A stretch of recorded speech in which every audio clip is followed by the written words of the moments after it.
It's on. Listen. It's up to you. Okay. Right. Today we're going to have a set song from Bhadra-ji entitled A One-on-One with Master. I want to be an agency of love. Can you use me?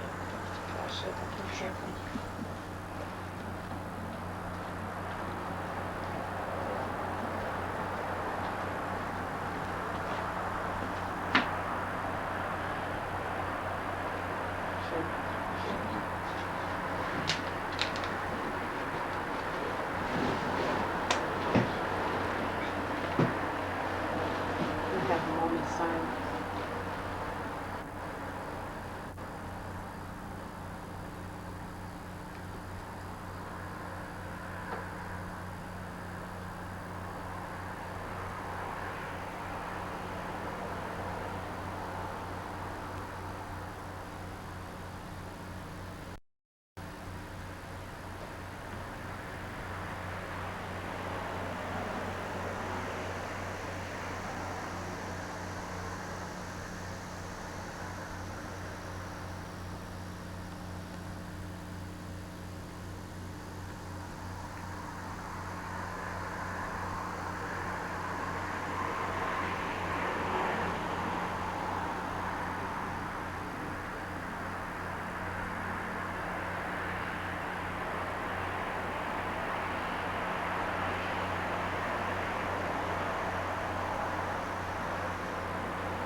Before we start, how is the noise level?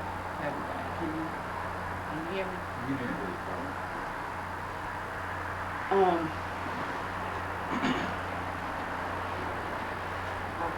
First of all, I want to dedicate this sad song to both of my gurus, my right, Charmers N.G. and to our grandma Africa, and more importantly to my Sangha, to my brothers and sisters who are seeking.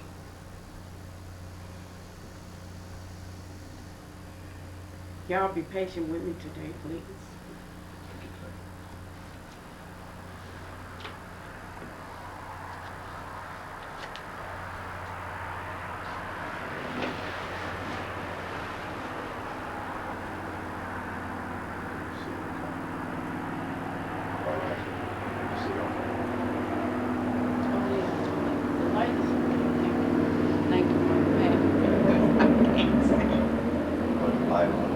The light is fine.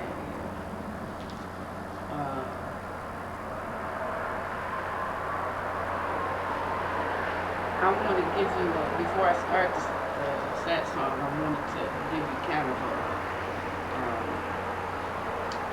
how you say, what happened before I was given to do the sad song by Master. I had been calling him, asking him if I could help with save or do anything while they're away in Egypt. And he said, yeah, do sad song. I'm like, whoa, okay. That was one of the things, but I don't want to diminish it in any way. It's really, really an honor to be able to be in this position and to have this opportunity. And I was thinking on the way here, after I finished the sad song this morning, I was just grateful for my life, my initiation, for everything, you know, having the opportunity to take that beautiful drive on the way here to the cooler house. And then coming, turning into that drive that leads to the cooler house is just so beautiful, you know, and it's just a phenomenal opportunity to be alive and in this position that I've been given to practice, you know, to pursue God realization. And I want to thank all of you for putting up with me over the years, because I've been a real asshole. I really have. And I haven't been able to promise you stop. I really, you know, I've had glimpses of it over the years, but this last week, in preparing for this Satsang and doing the consideration the Master gave at his last Satsang, it's just blowing me away. It's something. So he asked me to continue his Satsang, and I'm like, how in the hell can I do that? You know, how can I come behind him? And I gave it a couple of days. You know, I thought about it, and I thought about it, and I worried about it, because I didn't want to blow this time. I didn't want to come behind him. That's impossible. So what I came up with was to just do the consideration as best I could to, you know, process and take my own self-assessment, and then share with you what I saw, my insights, and try to line it up somehow with the teachings that he's given us and with the silence that he's given us. And my topic again is a one-on-one with Master. I want to be an agency of love. Lord, can you use me? And I tried to set this talk, tried to set it up like a Q&A with Master, even though it's not a direct conversation between me and him. I still, in my heart, am talking to him and sharing this with you. Guru says the highest goal of one's life should be to become an agency of love, to become a dua, a benediction, a blessing. And to do this, one must make a quantum leap to undergo the ultimate transformation, to enter into self-forgetting, other-regarding process that is love. And in his last Satsang, he made mention of St. Francis of Assisi. And the St. Francis prayer reads, Lord, make me an instrument of thy peace. Where there is hatred, let me sow love. Where there is injury, pardon. Where there is doubt, faith. Where there is despair, hope. Where there is darkness, light. And where there is sadness, joy.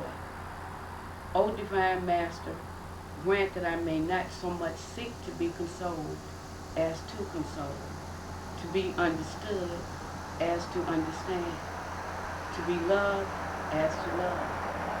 For it is in giving that we receive, it is in pardoning that we are pardoned, and it is in dying that we are born to eternal life. So Master asks that we all reflect and consider what St. Francis has said, and to contrast our lives to that of the St. Francis. Am I an instrument of peace, of love, of faith, or am I an instrument of doubt, cynicism, sarcasm? Can God use me as an instrument of knowledge to bring light to others, or am I an instrument of darkness because the gravity of my ego is so intense it's like a dark hole? Master says what is required is that you must love and become more and more capable of unlimited love. You must be brokenhearted by the recognition of your own lovelessness. And he said, how can you be a Buddha and you're not even a good human being? You've been real casual about the transcendence of your ego. And I'm guilty of that. He said, when you finally do get a glimpse of your real condition, then you are moved. And you ask yourself, what kind of human being am I? What kind of monster am I? And then you see that you had no regard or reverence for others. And you see that you're petty and useless to the Lord and have been contaminating others with your selfishness, your bitching, moaning, and complaining, and also getting artificial hits to your ego, and also a false sense of greatness. Hearing this at his satsang made me begin to think about what he was saying. And so I considered what it would be like to live a meaningful life. I asked in my heart for the grace to be able to live like a lover. But it wasn't until the following week that I received the grace of his crisis. The crisis of my ego is like Master said. I've been lost in my own click-clack. And the me that I think I am is really an illusion. And it only exists in my mind. So I thought and felt inside of myself, I don't want to die having lived a useless life. And I want God to be able to use me too.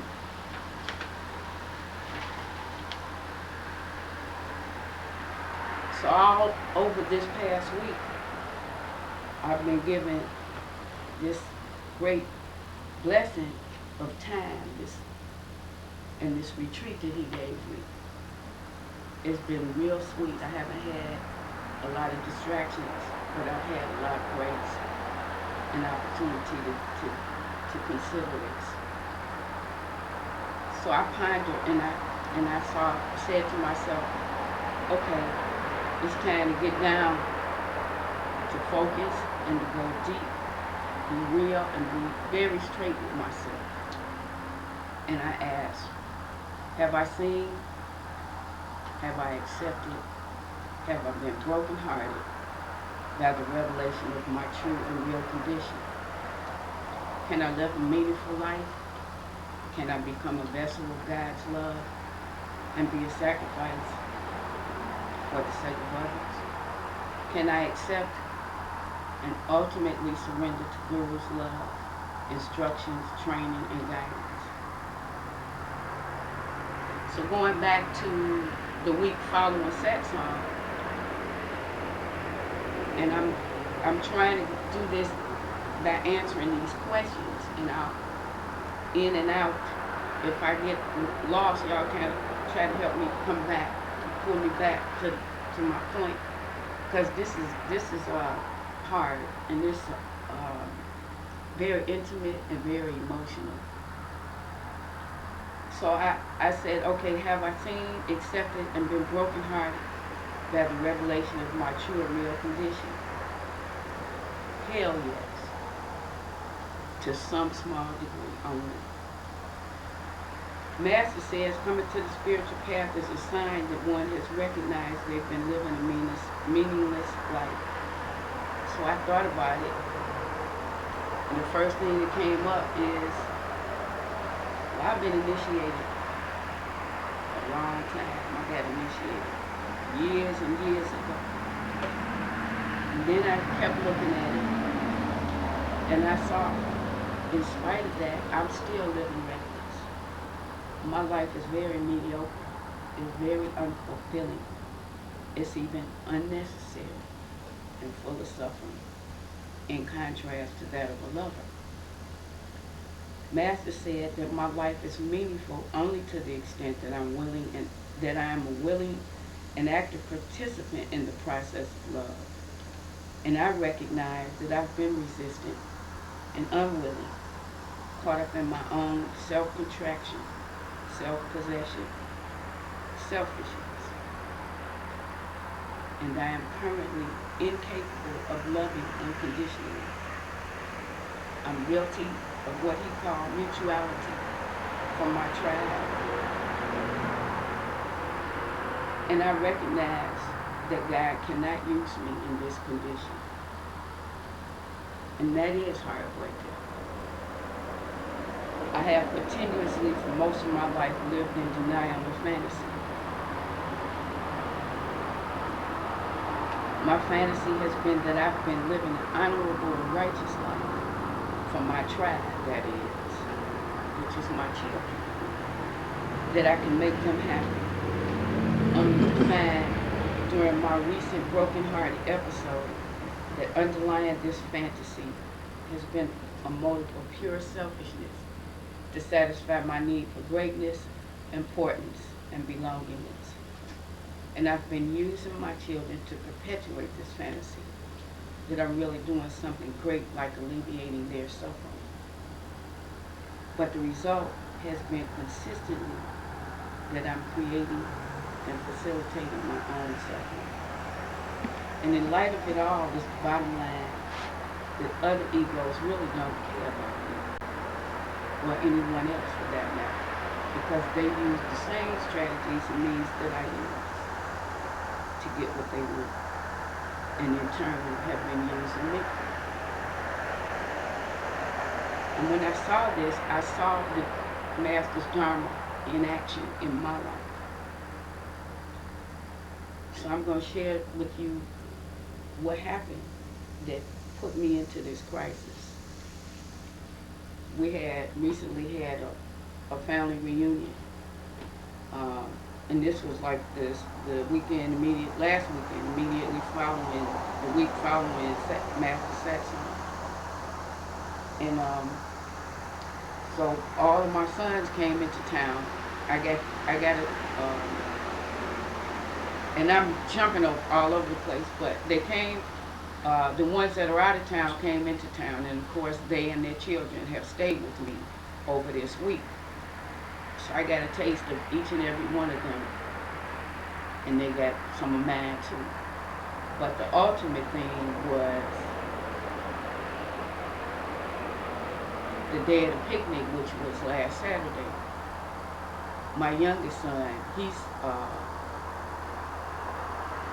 has 2 children. All of my kids are grown and they all have children. Okay? They're not no babies. The youngest is 29, the oldest is 36. Just so you get a little history here, how long I've been caught up in this, in my own drama and madness with my children. So my son, the youngest son, he's really kind of like the overseer for the picnic. And he's set up everything. So he's got this music blasting, and he's thumping and bumping and rap, right? And you can't really hear. So I'm trying to get things together so I can start the games for the little kids. So I yelled to him to change the music, and he got upset, and he started cursing me. He literally cursed me out. He didn't like it, and it's like, you do it, blah, blah, blah, blah, blah. And I don't have to give you a lot of details, but y'all know about that because we live it every day. So when he did that, and I know that all of them do that. They all disrespect me at some point or another. They've done it in their grown lives, not when they were kids, but when they got grown and started having babies, this is when it started coming out. And I was shattered. I was just crushed. And then I tried to talk to him, and he just kept going. So I said, okay. And I backed off and went and sat down. And I took a deep breath, and I looked at him, and I'm like, why are you so upset? You know that this is the way that they are. They don't have Dharma. You got Dharma. Why are you tripping? Okay, so the day went on. We got to the end of the picnic.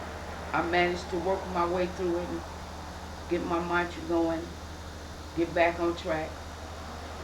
So it happened again later that evening at his house when I was leaving. And I reminded him, I whispered in his ear as he was trying to hug me and say goodbye. And I said, I need to give you a whooping. So he snapped off again. And again, I had the same reaction, the same hurt.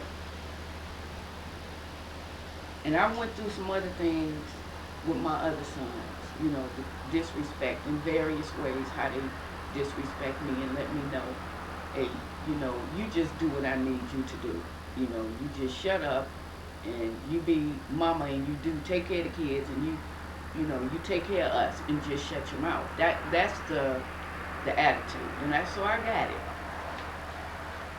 But I was up all night processing that. I did my sit, but I'm going through it. I mean, and I can't even begin to describe that pain, that brokenheartedness.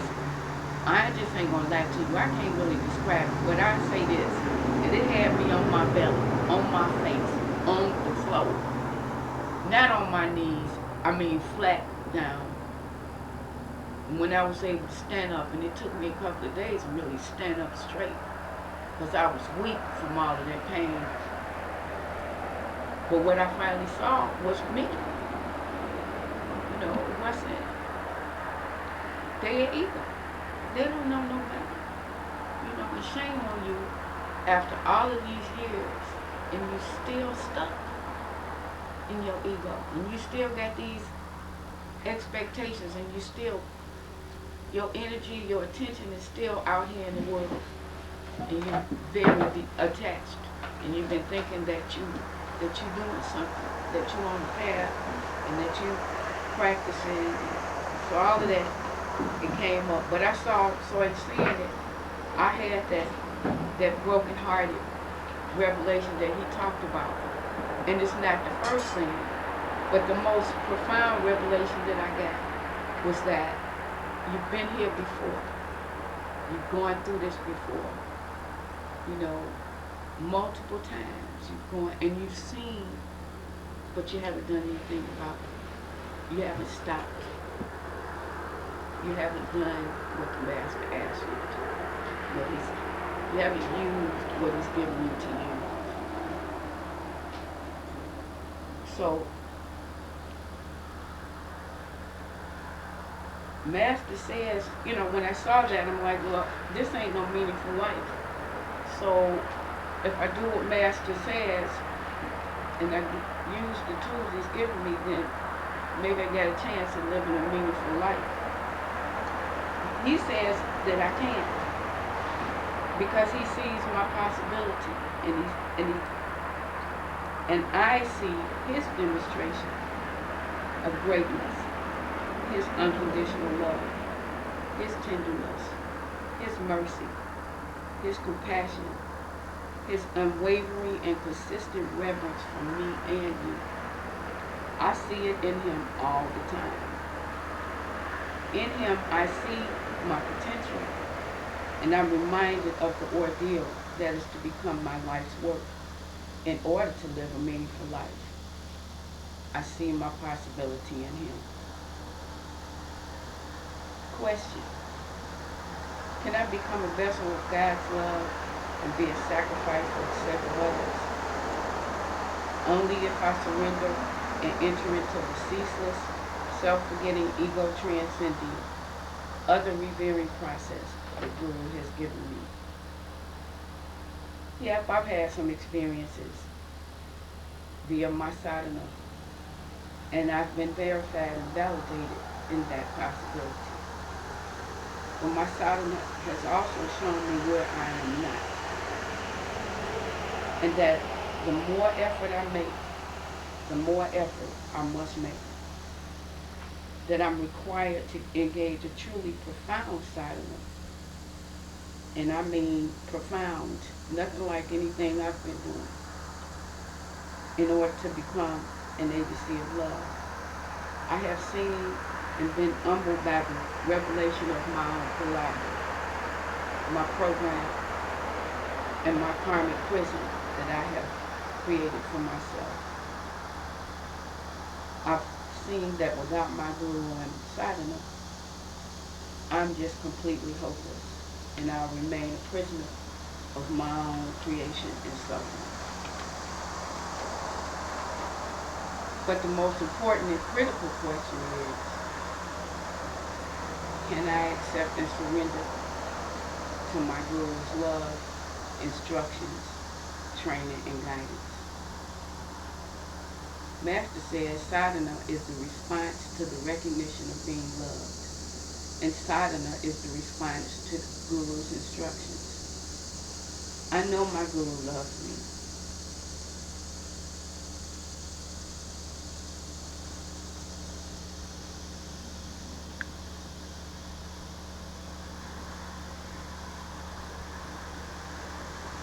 And because I know I can't do it, I can't do this.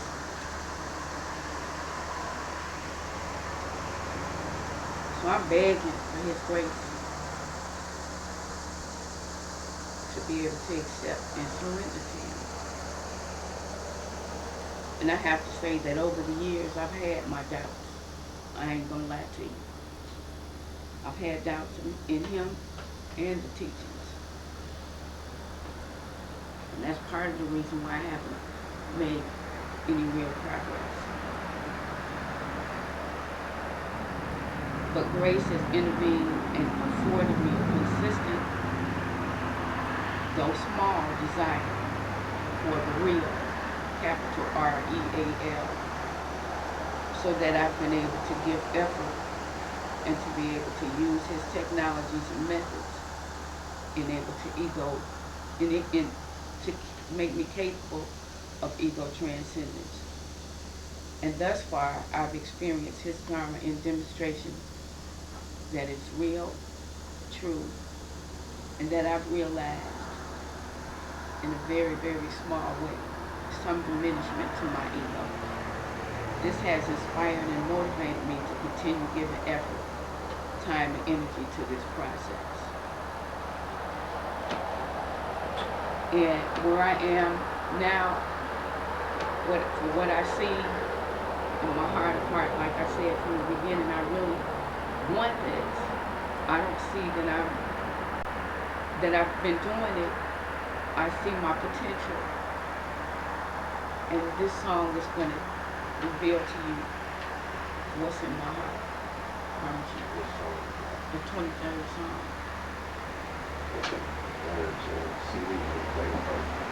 I'll play it first.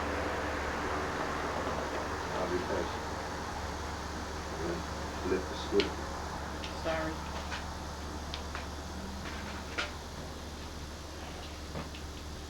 You ride it there, bro. Thought you knew.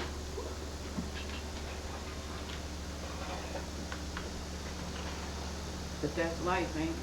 Mm-hmm. See how calmly I have it?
So I'm still in the process of considering, and so I say to myself, okay, so now what? The master says, you gotta step it up. You gotta follow Guru's instructions. You gotta die while living. You have to go through the ego transcendent, self-forgetting, ego death process. You have to surrender and submit to my training, instructions, and guidance. Pay the price to transcend the darkness and disease of my own ego. Master says Abhyasa is purpose to cultivate the virtues of the divine lover.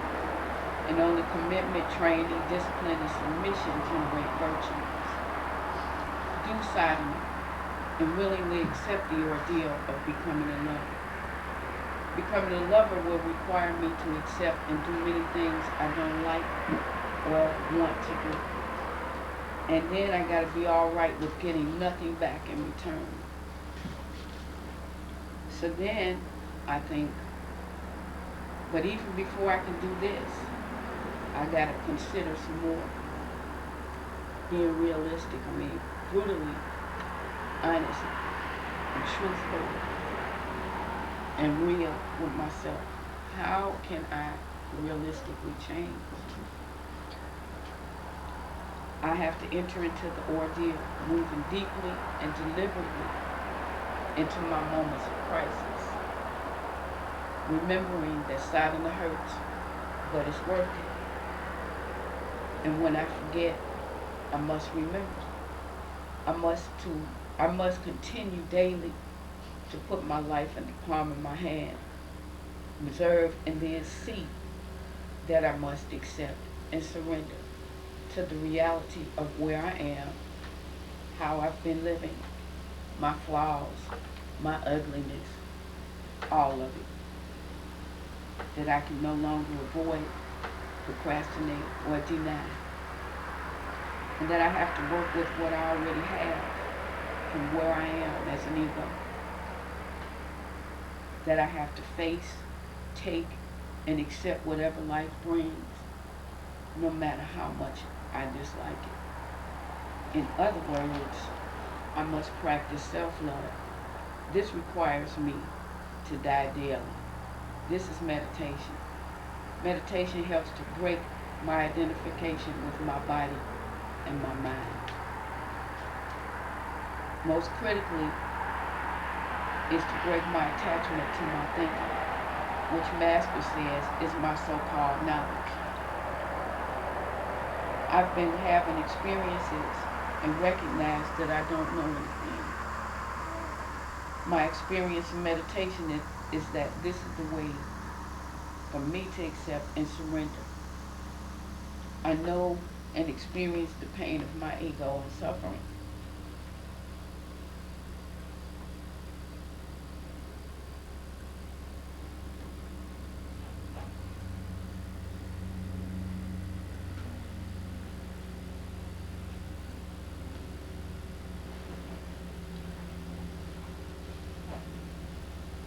I must deliberately choose the ordeal of silence. In a conversation right here at this cooler house in March of this year, Master met with one of the coolers, and he gave them us another tool. He said, you must make a very thorough self-assessment to see to what degree have you evolved and developed the capability of being compassionate moment to moment, no matter who is before you in that moment, and let that assessment become the basis and motivation for practice. Crank your practice up based on that revelation, that insight. It doesn't matter what else is arising. You don't even care what is arising. You're always prepared for a test. He say, this world is just a test. Your human experience is a test. Your life and everything that happens in it is a test for you to see if you can be compassionate in your response to the individuals with whom you interact in your daily life. That is silence. That's the perfection of silence. That's the perfect silence. You must look and see what is your relationship. Excuse me. What is your relationship to the world? Are you seeing the world as a place or source in which you're able to find something that will make you happy?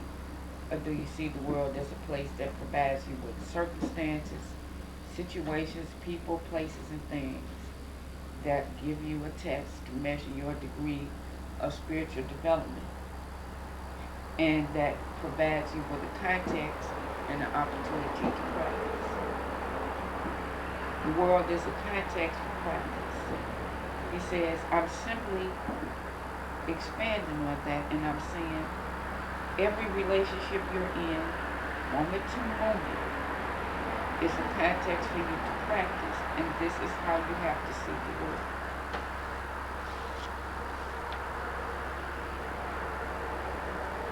He said, I must become sober to reality on a moment-to-moment basis. That means like I'm breathing. And I said, okay, well, how do I do that? You know, I mean, I'm just so ridiculous. You know, I said he gave us this back in March. You know, and didn't see it until this morning when that fell into my lap. Because I could not pull the pieces of this Satsang together all week. I just could not do it. And I said, okay, well, it's something else that he wants me to do. So I did pick up on that. You know, and I'm like, when I saw it, he always gives it. And that's what I was saying earlier about that I've been, you know, unwilling and refusing to do this, you know, when I really look at it, because he gave it to me months ago and I haven't used it. I haven't done anything with it. He said that we need to use the practice of perfect knowledge. This practice begins with your efforts to take any given moment of experience, no matter what it is, stand back and tacitly locate and be aware. And when he says tacitly locate, it means to sit inside of your body and sit inside of yourself and feel, you know, and be aware and conscious in that moment. Realizing that which is really me.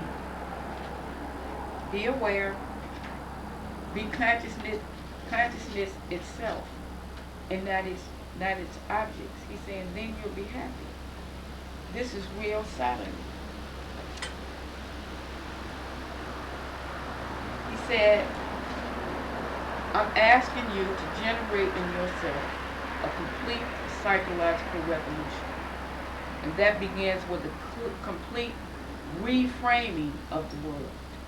What it is, and what is your relationship to it, and how you should be in this world.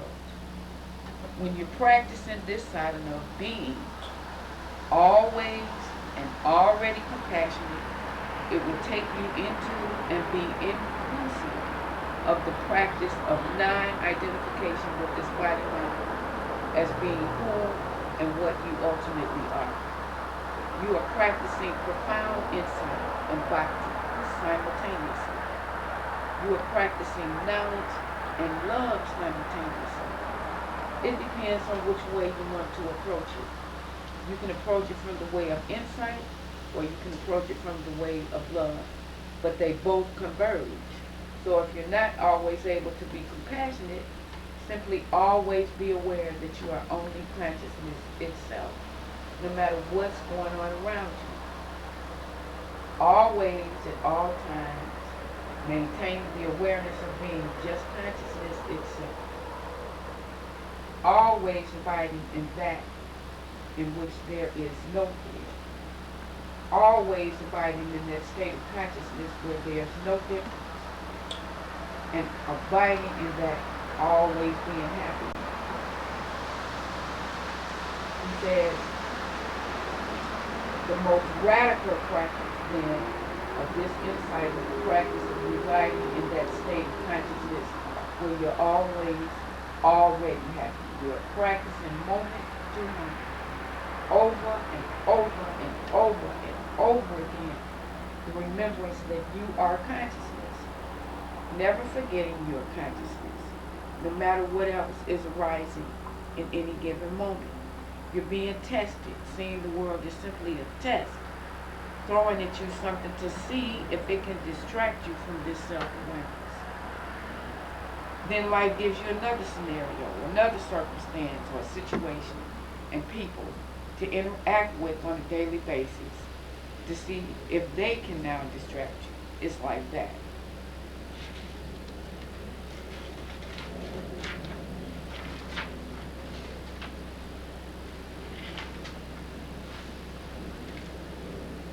He said, no matter what happens or does not happen, fair or not fair, you're always aware that you are consciousness. And abiding thus, you are always fearless, always happy.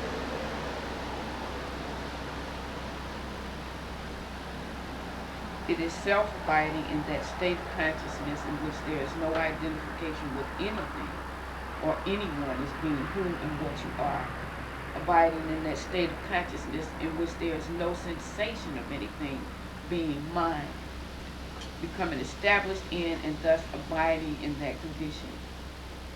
He says, be happy and be free. That's the practice. It's the practice of not me and not mine. To become rooted in and established in this not me, not mine state of consciousness is to be happy. And that's all you should be interested in.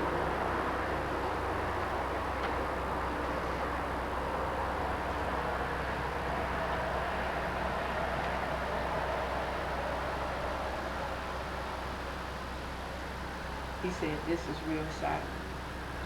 All the mystics say, see it and merely stop. Patwam Asi. This is transcendental self. And he says, whatever I can objectify is not the real me. Do this practice in any of your egoic moments. Stand back, locate and attune and realize that which is the real self and that which is aware of me.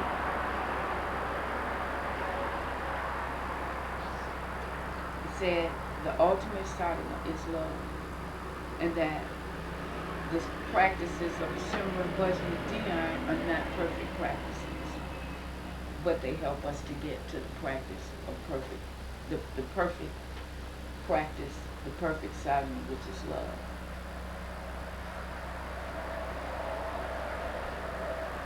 In summary,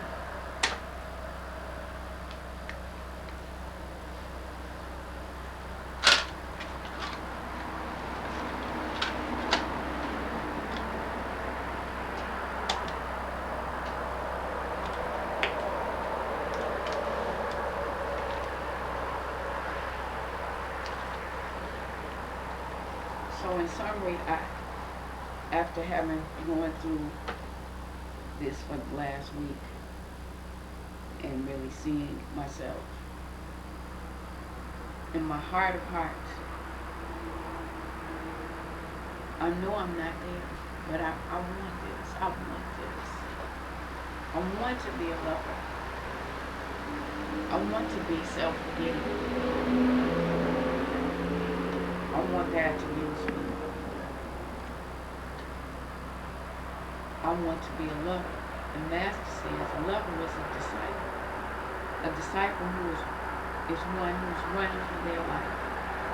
They're running to the Guru because they know they're in crisis.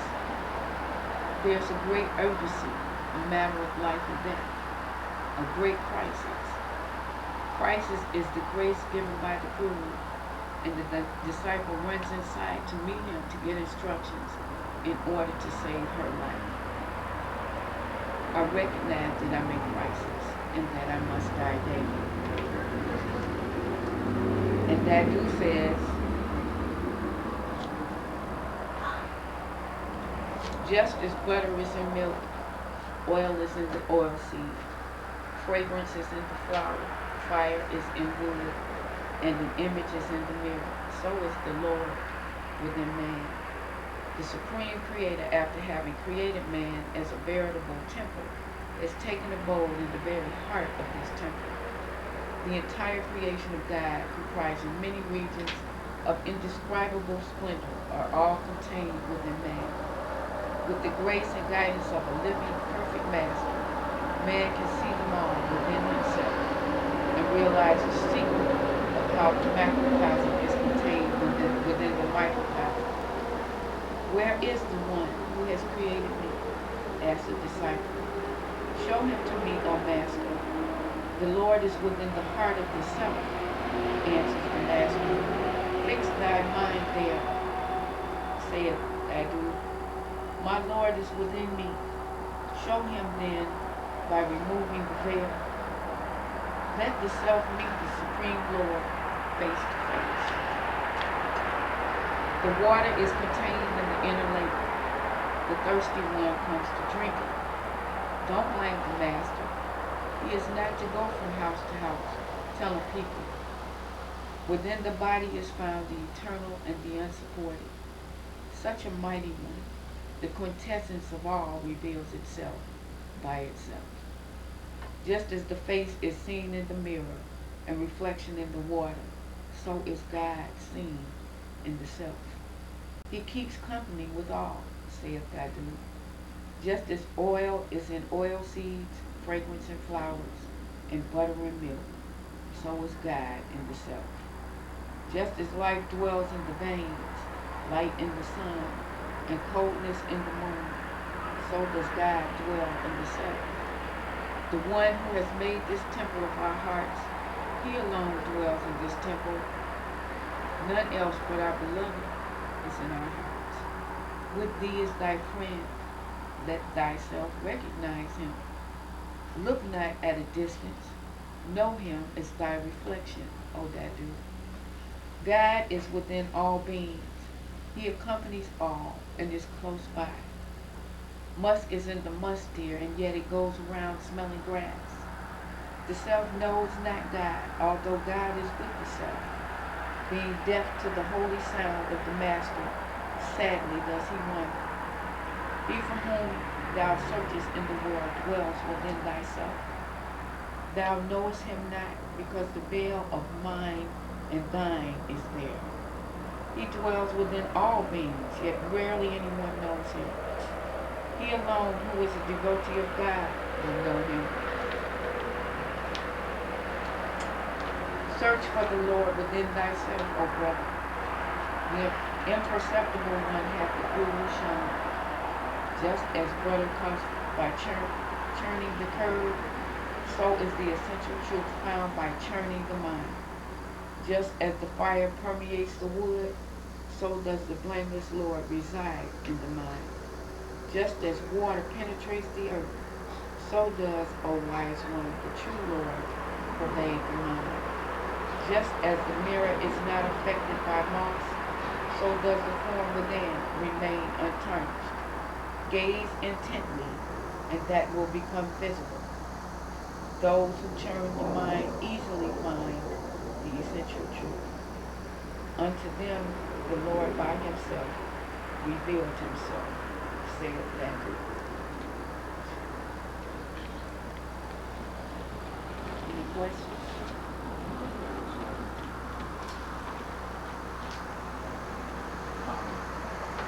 You know, you've got a powerful inner knowledge there. And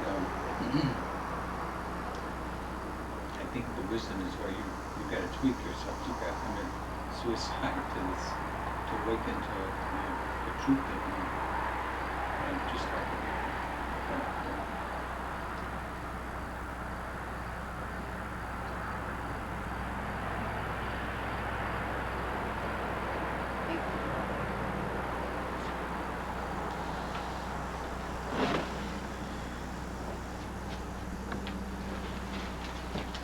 Don't you have another song? Thank you. What, you want some more music? You can play the other music. Go on now. Thank you.